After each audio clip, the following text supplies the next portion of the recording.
स्वाधीनता संग्रामी शारदा रायको स्वप्न थिला शिक्षार प्रचार प्रसार। भद्रक मोटेल छक स्थित कल्पना देवी आवासिक विद्यालय परिसर रे शारदा कमला स्मृति संसद ट्रस्ट तृतीय वार्षिक उत्सव पालित हो जाइछि।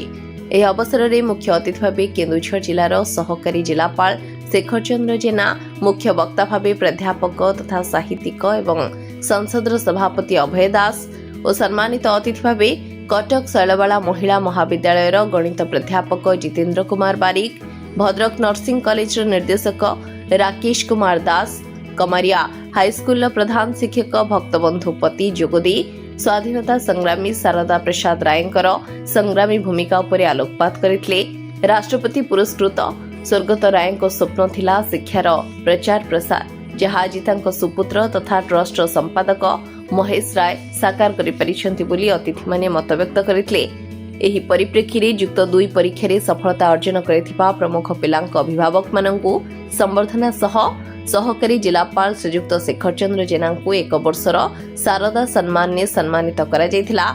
समस्त अतिथि पिलामानंकु एवं उपस्थित समस्तंकु व्यक्तिविशेषंक उद्देश्य रे बहु मूल्यवान वक्तव्य रखिथिले। परे अध्यापक शत्रुघ्न पति धन्यवाद अर्पण करथिले।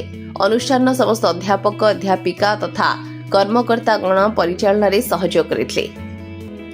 भद्रकरू प्रभात विजयଙ୍କ रिपोर्ट आरसीएन ओडिया।